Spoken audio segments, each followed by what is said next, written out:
group. We have a group of approximately 22 staff, community members, and parents. This is a significant, though modeled after the Washington School Closure Committee, it is a broader-based representation in that we have more parents. We have community members whose children either may have graduated or have not yet entered school. We have a young lady who is a school planner in an architectural firm whose children have not yet entered school, who provides a unique insight and a lot of expertise in the area. So part of our work was to provide information, get to know one another, and get started on this work. And the other piece that the committee spoke about, addressed, and approved is that we wanted a committee member to actually give the reports to the board, not myself. And so Mr. Robert Luther, a parent in the community from Gearing Elementary and other schools, well, he'll introduce himself, was designated as that committee spokesperson. And so after each committee meeting and at each subsequent board meeting, Mr. Luther will share the work of the group. And so, Mr. Luther. Good evening, members of the board. My name is Robert Luther, and I am a very proud father of 3 kids, 2 of which who are in our school district, one at St. Clair Middle School and one at Gearing Elementary School. And I'm honored to be given the opportunity to help out on this committee and obviously be the spokesperson for the committee. So you'll get to hear me update you guys at every meeting after we meet to discuss what we've accomplished during our committee meeting until we reach it into this project. So I was asked very quickly to kind of go through what we accomplished on our first meeting. So I have a list of bullet points that I'll share very quickly. And as the time goes on, you'll hear more from what it is that we hope to accomplish and when we accomplish it. So first and foremost, we sat down as a group, 21 members of our group, and we worked on the committees, the times when we're going to meet, and we agreed upon times that we'll meet, times that we will get together, which will be on Tuesday nights every other week at 4:15 for a 2-hour meeting to discuss all of the information that has been presented to us to formulate some opinion. In the last meeting where we met together, there's a handful of things that we were able to accomplish. First and foremost, the setting of the schedule, and then the understanding of our role as committee members, and that we are merely to just weigh in and provide information and feedback based on the information that's presented to us to share with you as the board to help make the final decision. A couple of very interesting things that were brought up at the meeting that we had on Tuesday night was a binder of information that was presented to us for us committee members to go through to start weighing out some of the ideas that have been presented, some of the opportunities that we have to share and to make our decisions, to help make our decisions. And and I'm not going to go through it all just for time, but what it gave us the opportunity as a committee to immediately start talking about opportunities and ideas. So we broke out into a group discussion after we walked through the contents of this binder, and we had a round table discussion in small groups. And in our very first time together, we started working on having an open discussion about some ideas, asking questions, and what we came away with, and one of our tasks at the end of that group discussion was to be able to formulate what more information we need as a group to help us look at everything that has to be decided upon and what questions we need answered.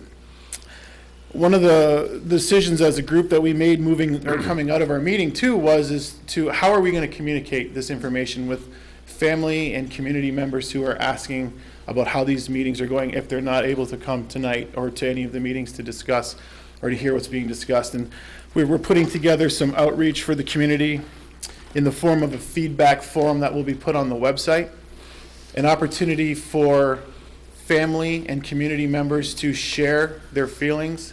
I think it was important that we came away with the idea that we want to be proactive in our ability to share information. And by being proactive, hopefully it'll help, I guess, the community who will all have a part in what goes on after this decision is made by being able to share their feedback and how this might impact them. So we're going to take that information, we're going to funnel it in a manner that we can accommodate it, and we can look at it, and then we can then communicate back to the community who has questions. And we're going to continue to make sure that the forum is open so that people can openly share with us. So let's see. I'm honored to be able to share. I have not much more else to share today. If you have any questions at all, I'd be happy to field anything that might have came from our first meeting, but our next meeting is next Tuesday night, and I'm looking forward to getting back together with our group and continuing on the process. So, Just a quick sure. question, and maybe address it to Dr. Skolka. Public comments coming in. Sure. A couple of things. Let me build off of what Robert has shared. On the website, we have right under the election information, there is a post that gives the 5 dates and times, and next to each, once a committee meeting has been held, next to that date and time, there will be a link to the minutes of that meeting. So the minutes of our first meeting are posted right now. Anyone who would like to keep up, who maybe either can't be there or just interested in knowing what the committee is doing, can always go there. After each meeting, we will post the minutes, and that'll be on the website. The other thing, as Robert shared, we will have a feedback form that will also be posted at the same place. So you'll have the 5 dates of the meetings, you'll have the minutes as the meetings are held, and then another link that will allow someone to provide feedback to the committee. That form, is in development. It'll be approved by the committee at Tuesday's meeting, and it will be subsequently on the website, hopefully Wednesday or Thursday, the day after the committee meets, once we get committee approval on that. That should give people the opportunity to, again, share their feelings. Last spring, a lot of email was regarding the thinking was sent to board members via the board email address. Certainly, we're not saying that folks can't do that by any means. That email address is certainly still there, but we would really like the opportunity for them to funnel those comments, suggestions, and other feedback to the committee to digest, to work through, because that's part of their role, is to be that spokes group and to digest and to kind of do the legwork for the community as a whole. So that's coming next week. Thank you. I have Any other a questions? question. Mr. Folsom? Are these meetings open to the public? They are open to the public. They are not for public participation. Right. Right, you but can they are come. certainly open to the public. We sat out chairs at the last meeting, had a couple of people there. We took their contact information so as to make sure that we stay in touch with anybody who shows. Because I remember Washington, that was Yes. open to the public Absolutely. also. Okay, Absolutely. thank you. Okay. Thank you Mr. very Luther, much thank for you so letting me much share. for volunteering. Absolutely. It was not a hard decision.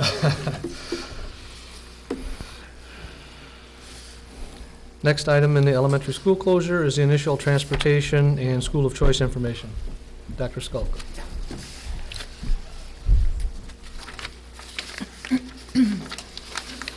President Br and Board of Education members, thank you so much. We're continuing here our conversation from September 22nd, in which we shared some initial information with you regarding whether or not we could go from 5K5 buildings to 4K5 buildings, some of the obstacles to overcome, whether or not we would move 5th grade into one or both of the middle schools.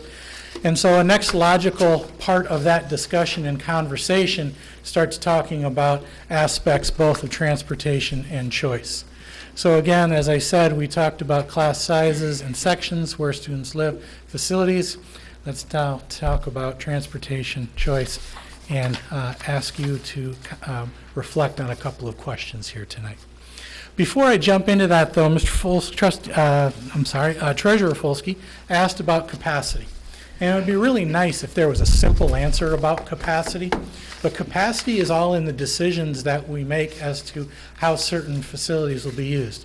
So for example, ideally, I could say minimally there's regular classrooms, an art room, music room, special education room. In some of our buildings, the music room can only be used for music. In a couple of our other buildings, a regular classroom is used for music. And therefore, if we needed to then convert that back into a classroom for, say, a 4th grade class or a 3rd grade class, and put music on a cart, so to speak, and have music tracks, that would increase potentially capacity because we could have more students. And so these are kind of, it's tough to say how many students is capacity. What's more important is how many classrooms can be used for regular education classrooms. That's the way we think about capacity, because even when we talk about how many students, we have to, again, down here in this corner, we know that by our master agreement, K2 is 29. Well, if we have more 3-5 classrooms, we have more students. Special ed classrooms are often limited to 15. Right? If we choose to have one or more special ed programs in a particular building, then does that affect capacity? Absolutely. So it's not that we're looking at trying to dodge the question. It really is in what programs you have in the buildings determine your capacity. And lastly, at the secondary level, it's always important to know that teachers teach in a 6-period day, teachers are teaching 5 periods. So 1 period a day, that room is essentially empty. The teacher has it during their planning. But if you really wanted to, or if you needed to, or had to, if we had that many students, wouldn't it be wonderful? We would have them, traveling teachers, using the different rooms, and our capacity would go way up. Right. That's, again, how classrooms are used. Okay.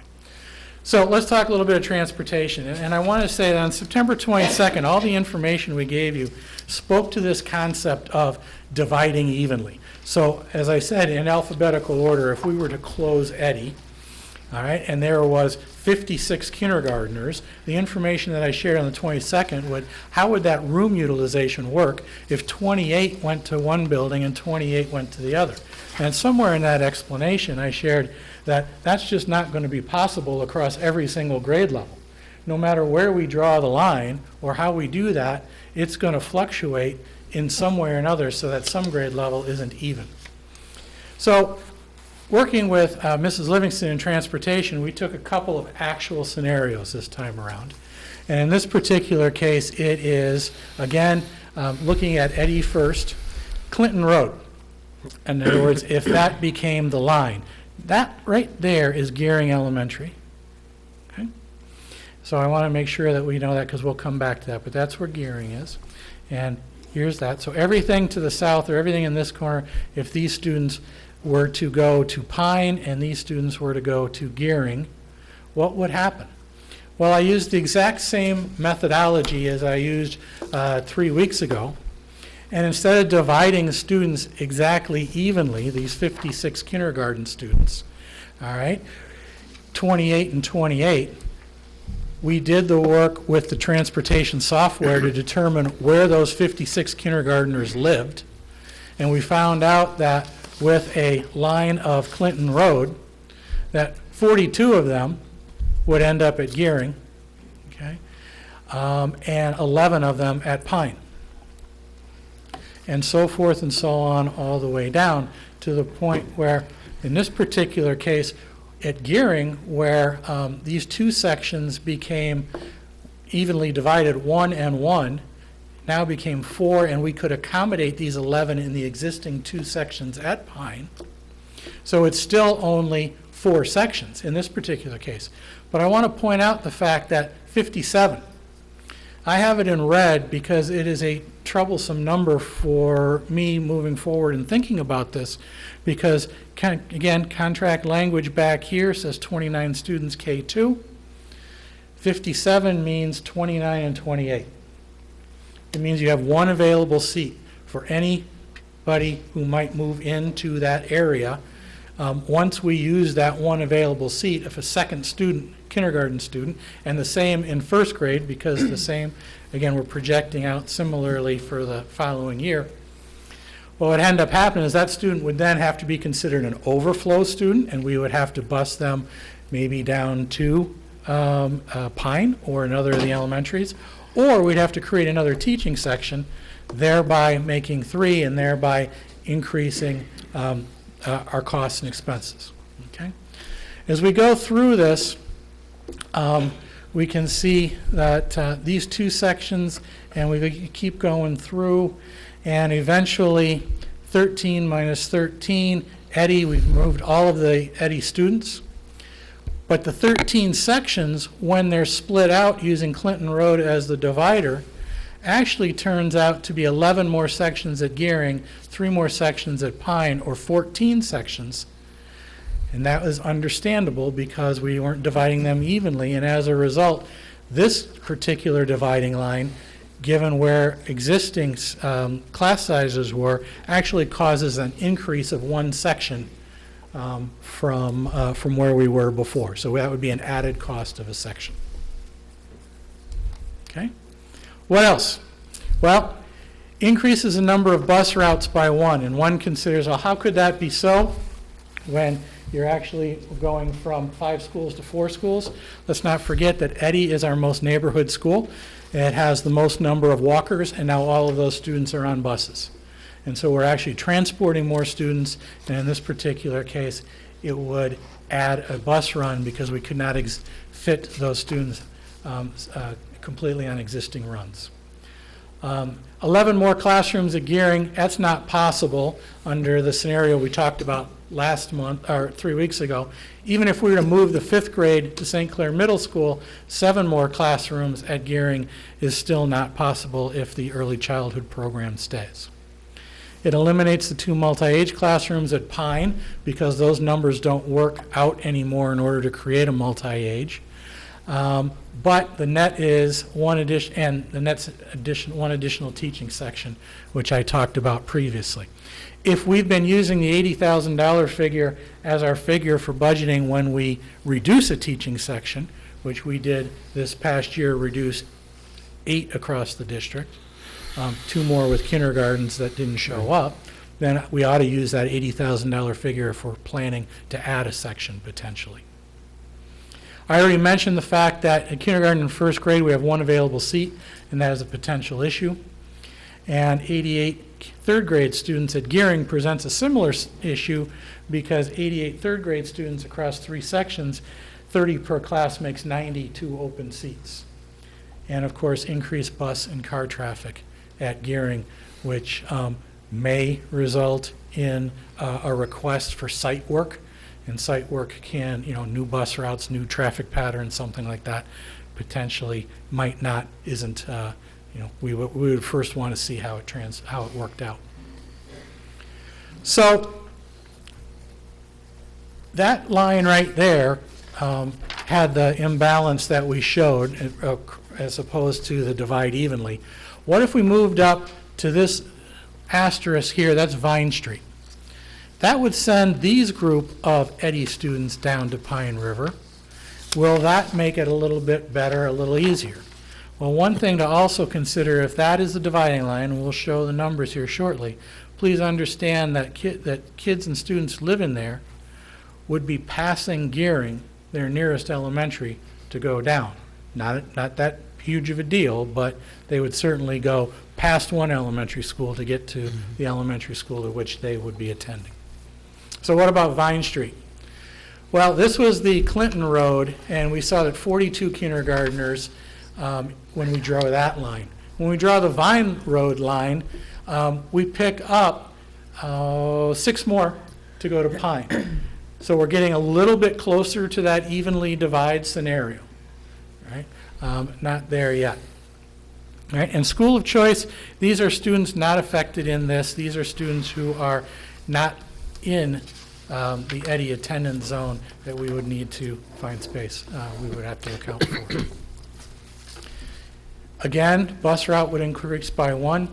Gearing is south of Vine, so some students would be on a bus that passes their closest elementary. In this particular case, there's 10 more classrooms at Gearing in a K-5 scenario, so we wouldn't have a K-5, we'd want to go K-4. 6 more classrooms could be possible, especially if we created a first, second multi-age classroom. Causes the creation of an additional or 7th class section of both kindergarten and 1st grade across Gearing and Pine. and it may be possible to get 2 sections back by creating multi-ages at Pine River. I'm going over this without showing those numbers here on slides. In the report that I sent to you, it has all of those numbers. All right? That report, again, will be posted along with the video of the board meeting, as we do a couple of days after every board meeting. Okay? Those were 2 scenarios for Eddy. What about a scenario in which Gearing closed?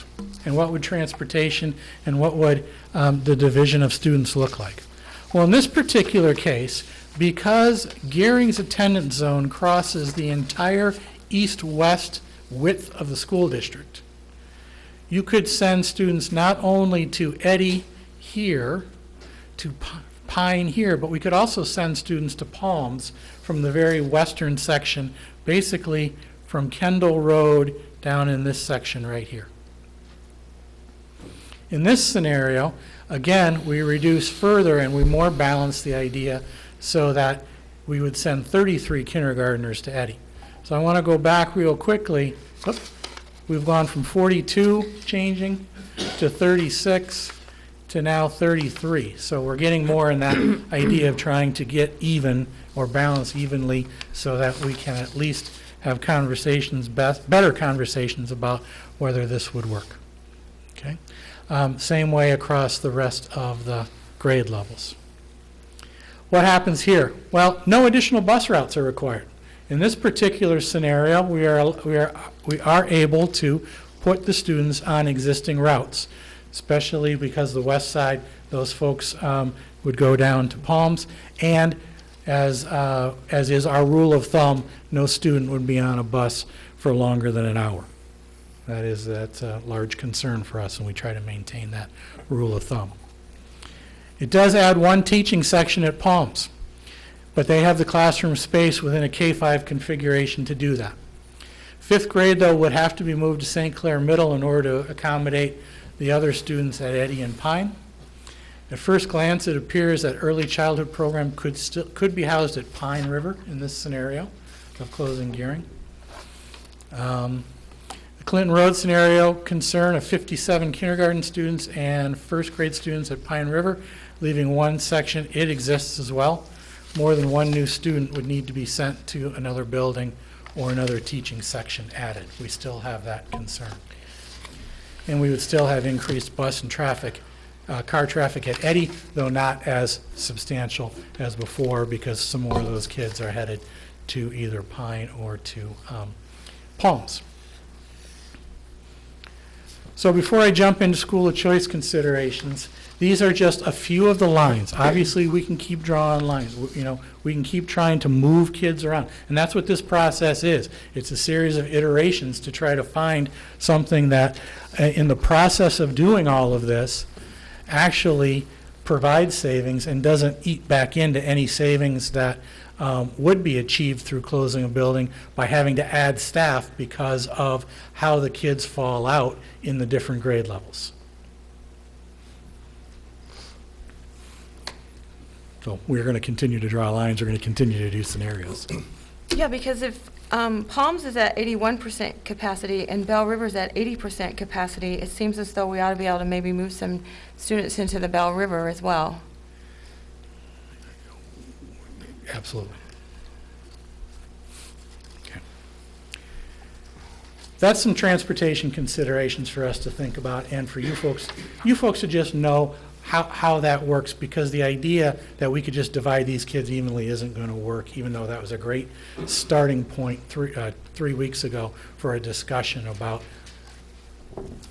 grade configurations, K4 versus K5. Well, we understand that we can't divide equally, but there's that big chunk of kids that are right in the middle that could come south. You're not nowhere in any of this are you bringing. Not yet. Not yet. Not yet. Some of the Pine River kids Correct. that live at the south end of the Pine River area could come south. They could go to Bell River or they could go to Palms too. And that's some, again, you're absolutely right. That's some more lines to draw. What we took right now for this explanation, for this starting conversation, was the existing Eddy district and the existing Gearing district. Okay. But obviously, and we've got work to do. Right. Okay. I have a, can we, Yes, go ahead. before we move on, We have, the gearing traffic you're talking about, years ago, we tried to put a, if I recall it, another driveway in, and the Okay. county or state or something said no, because it'd be too close together. You couldn't, we were looking for an in and out, and they said no, so I don't know if that's possible nowadays, but back when we did look at it, to have an in and out, and they said no. Well, that's great information because I did not know that. Right. Yeah. Is, with all this scenario, would the special ed still stay at Gearing? Or that has to be, Right now, closing of getting at Eddy, it yet? closing of Eddy, we were counting on it still staying at Gearing. okay, Closing of Gearing, it would move to Pine. okay. And the other question I have, that map you showed about the kids going to Palms? Yep. Okay. Where would they go to middle school? Would they go back up to St. Clair then? Conversation to have. Right now, we're just, right Right. now, as I understand it, when Washington's lines were redrawn, right, Right, it meant that some students went to Bell for elementary, but they were considered Marine City Middle students for secondary. okay. that didn't change Right. then. It was like that before Washington closed. I know there's a Yeah. misconception going on here, but that's not when that changed. Okay. It's just not. Well, help me out, because what I'm understanding is that the secondary boundary never changed. It was the elementary boundary that changed to move some of those kids to Pine. So Mr. Folsky's question was, would the secondary boundary have to change as well? And I don't believe there's precedent or for that. I'm just saying the kids would come to, It you know, could- actually, it is closer for them to go to Palms than it is to Gearing. Correct. But they're, middle school, are they gonna Mm-hmm. have to go back up? You know, so I'm thinking of the fourth, fifth graders are there for 1 year, Mm-hmm. and then they gotta shoot back up to, over to St. Clair? I don't know. That's what, Right. or, I know when we did not change the secondary boundaries. Didn't change the secondary boundaries. Right. No, but so that the students that go to Pine River, they don't school a choice to Marine City Middle. Correct. Okay, well, I've had a Correct. lot of emails, people asking me Yeah. that that's what Yeah. we're putting out there, No. and that's not what happened. No, that's not the case at all. Okay. Yep. No, the secondary boundaries didn't change. Secondary boundaries would not have to change here either, if that were the case. I think the other thing to consider as we're doing this, and you can take a look at it just here, this map does not have every single road, but there are far fewer roads the further west we get than there are here. And so for us to transport makes it a little bit more difficult in terms of the driving around too, but we'll work on that. We do want to talk a little bit about school choice considerations. Currently, approximately almost 11% of our students participate in one form of school of choice or another. In fact, 466 of our students. This is a table. You have more detailed information, school by school breakdown in your report. Again, that report will be posted online once in the next day or so, once we have the video from the meeting. Okay. In district, it's school by school breakdown. County choice, we also have the information as to from which other school districts outside the county students are coming to us from. And then there's the group of employee choice in district and also in the county.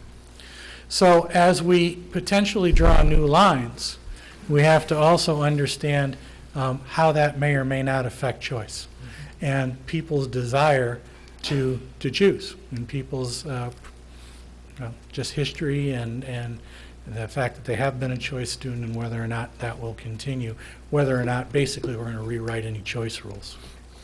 Do we know, is this standard throughout the state or the county, these kind of numbers? I would say that that's a little bit light, 10.8%. My former district, we were well over a quarter of Of our school population choice. was choice, primarily out of county, not out of county, out of district. Right, Excuse but me. we're higher in district. I That's guess right. that was my question. I think this is, I can't speak to the fact with certainty, you will have more county choice if you are a neighboring district to a struggling school district. Makes sense. I'm going to be blunt. I know I'm on television and everything else. I'm going to be blunt. I can read between Okay. the lines. Parents will choice their students to the neighboring district. They won't go through that neighboring district to yet another district. They're not going to drive two districts. But as far as in-district, our numbers might be a little high. They might be. Yeah, okay. But the numbers of class sizes are factoring in these schools of choice Absolutely. numbers. Absolutely.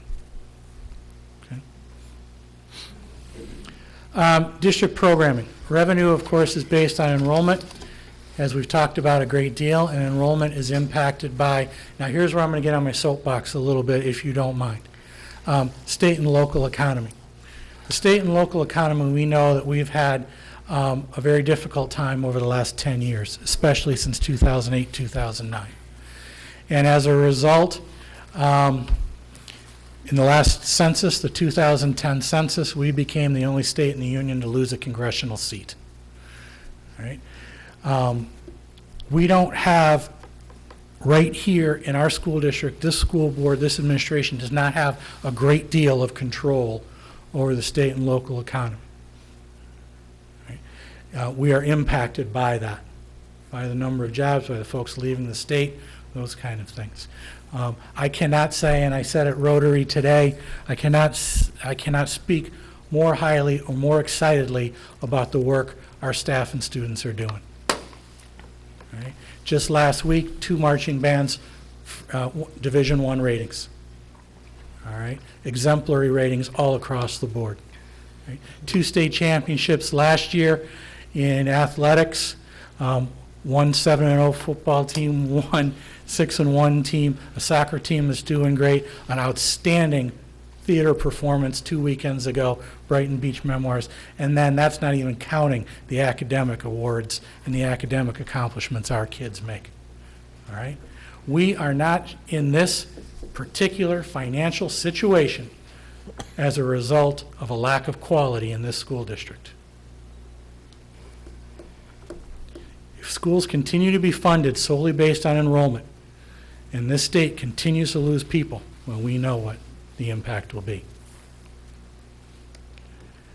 State and local population directly tied to state and local economy. Again, we don't have a great deal of control over that, potentially. The legislature and the foundation allowance. Mr. Longuski has spoken repeatedly to you about the fact that in 2009, every district in the state took a $470 per student proration. And we have not come back from that. Not only have we not come back from that, no district has come back from that. We've been penalized further for being an out of formula district prior to Proposal A. So as other districts maybe get twice the foundation increase, or most recently 3.5 times the foundation increase, we receive a smaller increase each time. You said that was 2009, right? 2009-10 school year. It happened in the spring of 2009 for the 2009-10 school year. Okay. Again, we can lobby, we can talk to our state senators, our state legislators, et cetera, but in the end, the legislature is going to decide how much that foundation allowance is. The legislature is also going to define what a public school is. What I mean by that is uncapped charters. What I mean by that is not just brick and mortar charters who don't play by the same rules, but also online charters operated by out-of-state entrepreneurs. Every single time that they do, every single time that occurs, that's less money that comes out of the state school aid fund for the remainder of the traditional schools, who again are doing an outstanding job in the classroom, on the athletic fields, in the auditoriums, everywhere else. All right? Again, little or no control over that. District programs, quality and variety. This is where we have control. We have quality programs, right? And we get to choose how many programs, what type of programs, and the variety of those programs. So again, I've said repeatedly over the course of the last few months, as we think about controlling, as we think about, excuse me, not controlling, but as we think about moving forward to erase this deficit, we must think about it not just in ways of cutting and reducing, but how do we grow, even though we might not be bordering potentially a district that might be struggling. Okay? And it's really not about rating each other's kids. It really isn't. Unfortunately, that's kind of the system that's been set up, and I really wish that it wasn't that case. Okay? But we do have control over this, so I'm going to challenge here tonight and ask you to reflect, if not debate, at least think about whether or not we're willing to invest some money in programming as well as just reducing. There's our Points of Pride poster for the year. All right, that's 10-point down there, and I'll tell you what, we cut out things that we had so many more other ones we could have put on there. Again, all right, we are not in this situation as a result of poor quality in this school district. All right, this is an excellent school district. So some questions, please, that not only the administration but the committee that has been formed to get at information, gather information, provide you with some recommendations, some things that we will need coming up here in the weeks to come. We need some direction. Part of that direction is, where do we stand on the different configurations and programming in different parts of the district? Not just between North and South, but within North and South as well. I think 3 weeks ago, I caught a little bit of a sentiment that, it might be okay to have a 5-8 middle school in one side, one 5-8 middle school and one 6-8 middle school. We didn't have to do the same thing. Well, is that kind of thinking going to carry the day when we think about things like STEM programs? The potential to improve our programs, the things we have control over, all right? The quality and the variety of our program, we have control over that. Do we implement a STEM program? But I will tell you, we cannot afford to do so at every single elementary school. We don't have that kind of finances right now, all right? So, do we do it? Maybe at one end and not the other, or in one building in one end, or one building in each end and not the other. Is this something that is acceptable as we move forward? All right? Or, and it's okay, or we'll do it when we can do it everywhere.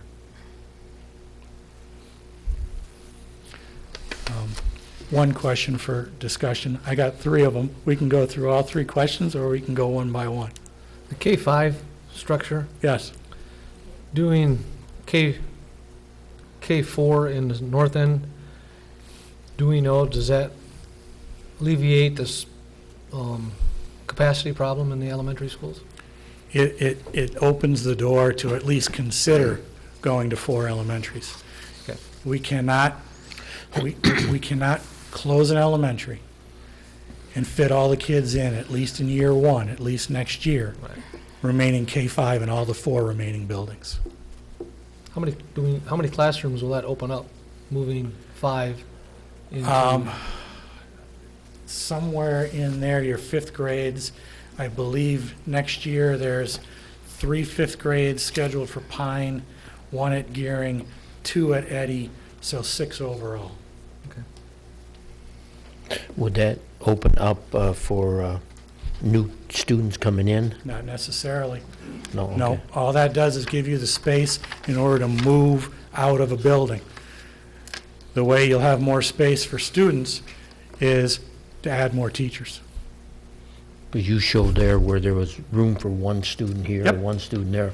Right. That would stay the same. That would stay the same.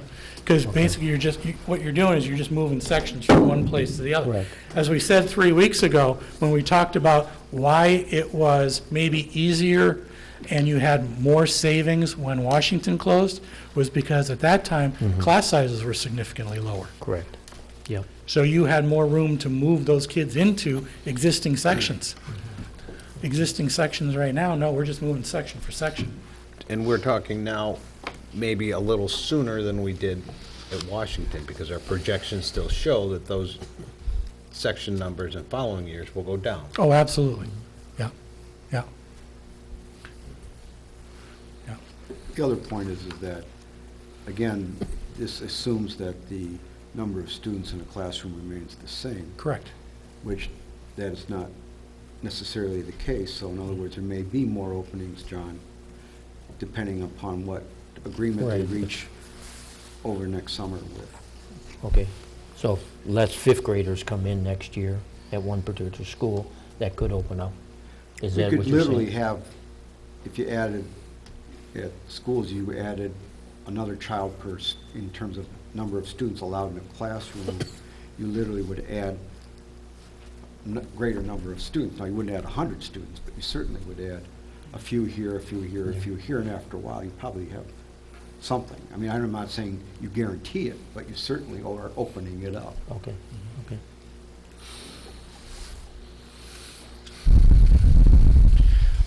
This question also is really only speaking K4, K5, it's speaking STEM, but things that we can also continue to discuss if we're willing to have these conversations are, again, revisiting the issues of K2, 3, 5s, because that will bring more of the same age group together, so you can spread those students out so that maybe you do open more seats.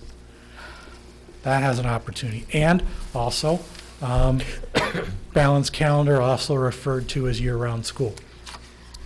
All right.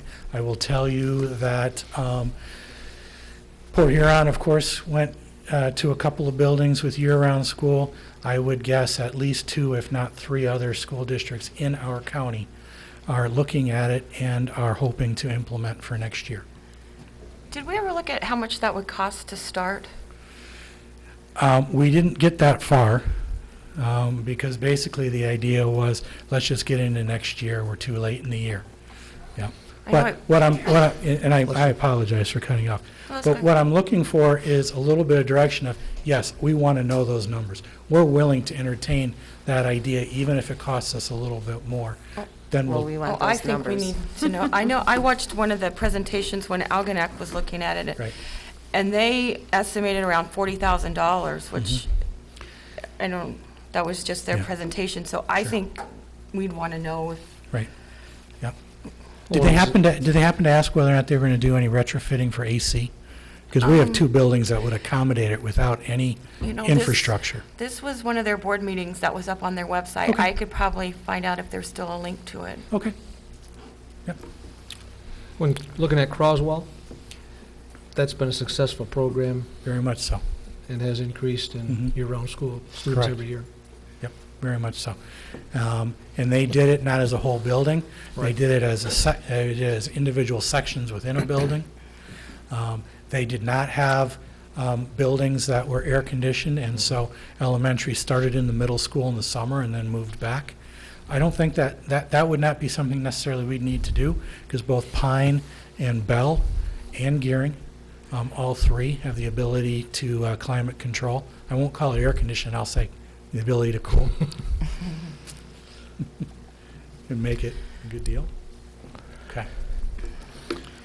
Before you move on, I'd Yes. like to speak to the question you've got on the STEM program, whether or not it would be acceptable if funding is such that it's in 1 building or 2 buildings.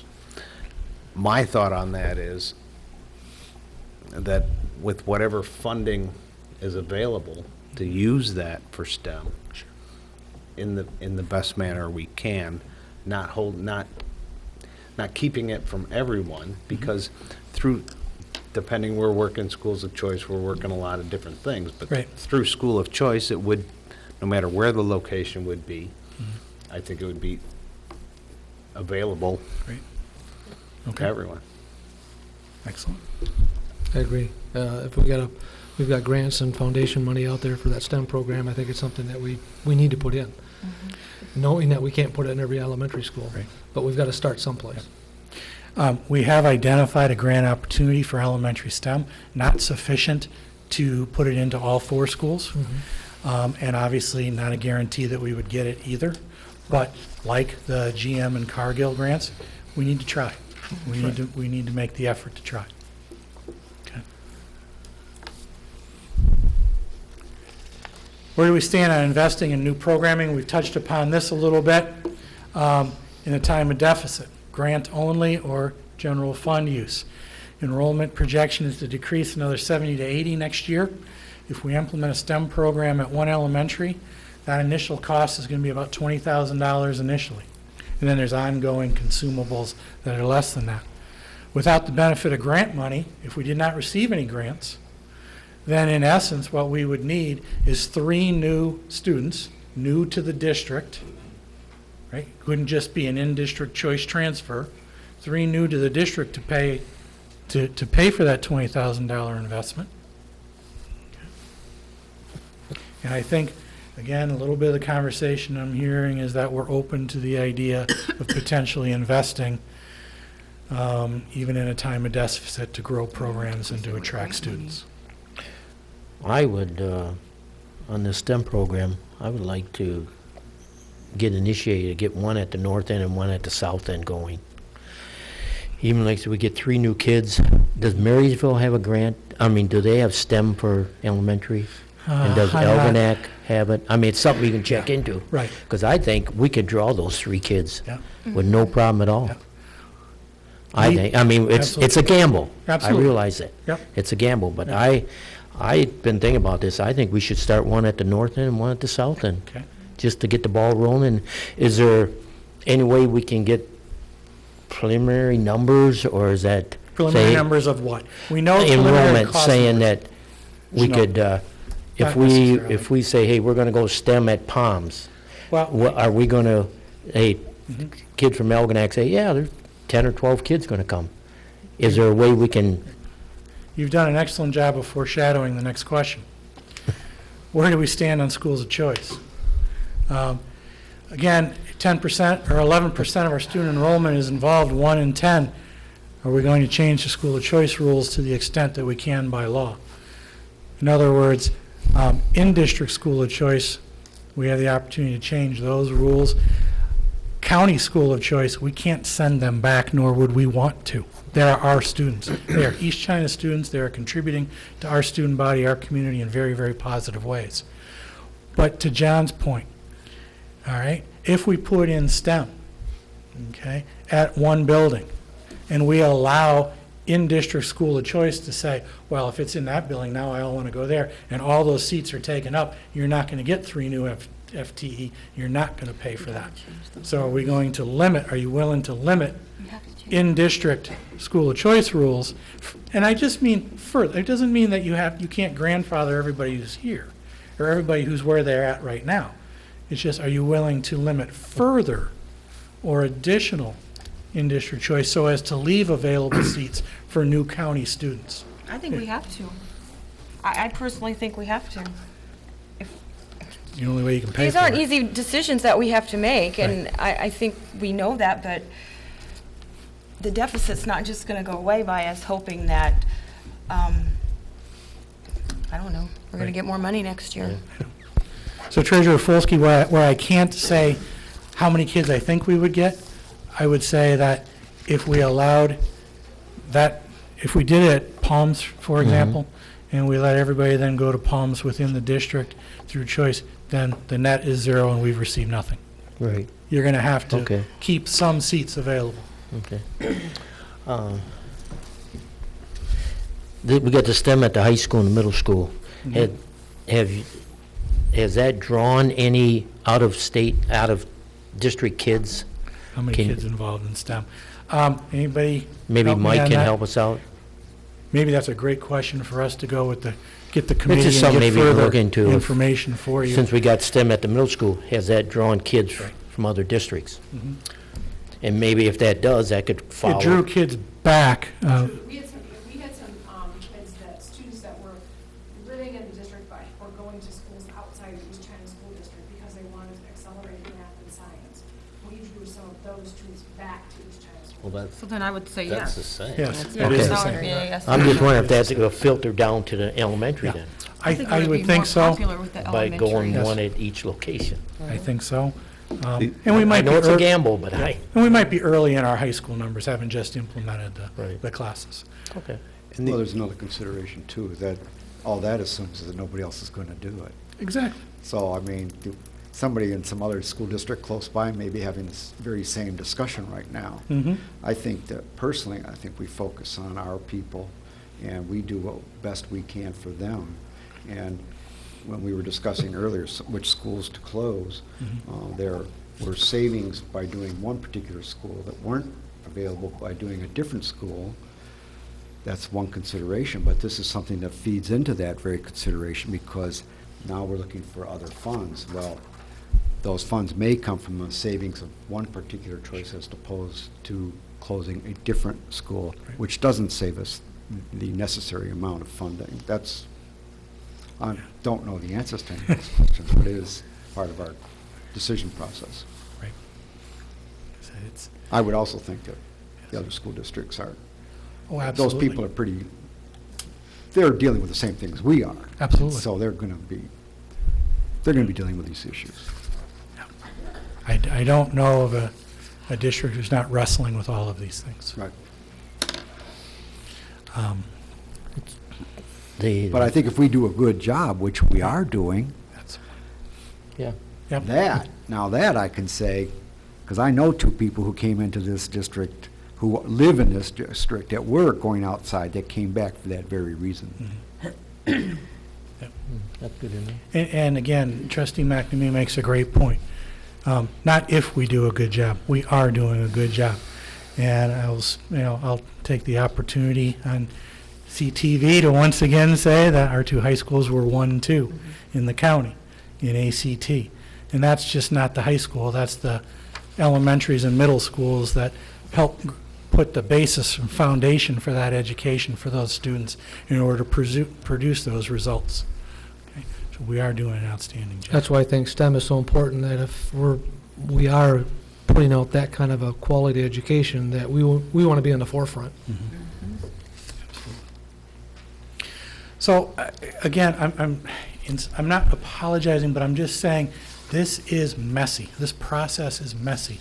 There's a lot to consider. There's a lot of layers to the onion. There's a lot of things to consider, a lot of lines to be drawn, and what happens if we do this, and there's many, many variables in this. We're going to continue to provide you this information. We're going to continue to ask for direction, either in the meetings themselves, or of course, give me a call, let us know. Talk to Mr. Br, President Br, and Trustee Richley, who are on the Citizens Committee, who are interacting with these folks on an every other week basis as well. Right? They can bring that information to the committee. The committee can wrestle with it to bring back to you folks. Several iterations before we can get to a spot where we're feeling comfortable. I have one other quick comment to make about the school of choice for students. Yes. I know some people might take it the wrong way or whatever, but this school district, I look at it as we're in a customer service business. And if we change things around or whatever, we could end up losing some customers. And that's going to cost us money. I mean, our education is what we're here to do, and then customer service is what we gotta, that's the way I look at it, that you gotta. Choice is such an ingrained part of all of our lives.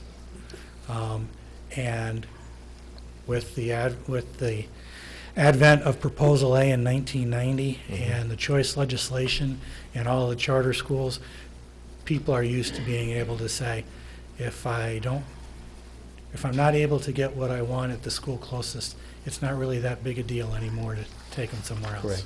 Yep. Thank you very much.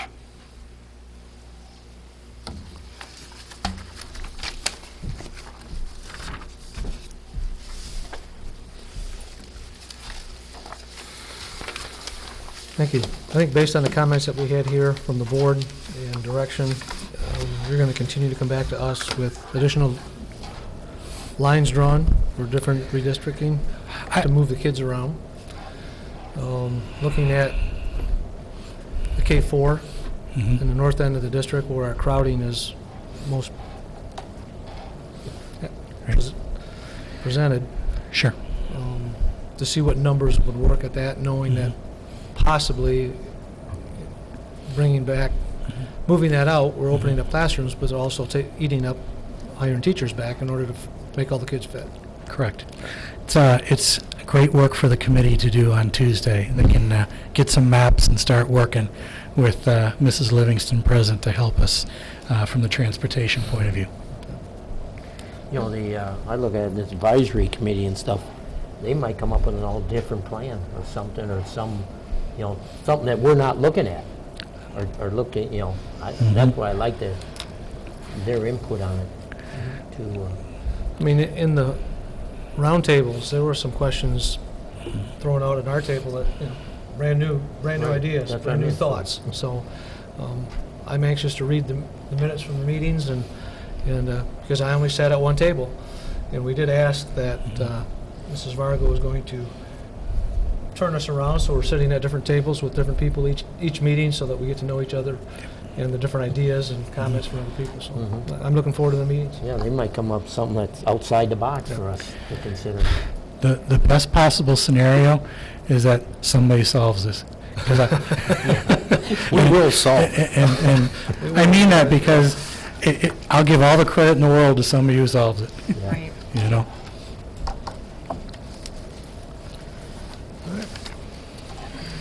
Next item on agenda is closed session for the purpose of discussing negotiations. Is that the Board of Education, recommendation action that the Board of Education goes into closed session pursuant to Section Act 8C of the Open Meetings Act, Act 267 of 1976, that being for the board discussion connected with the negotiations of a collective bargaining agreement. A roll call vote. Mrs. Murphy? Yes. Mrs. Frank? Yes. Mr. Folsky? Yes. Mr. Kennegbauer? Yes. Yes. Mr. Risley? Yes. Mr. McNamee? Yes. So moved. We will go into closed session. We will come back after our closed session for our action item on the agenda.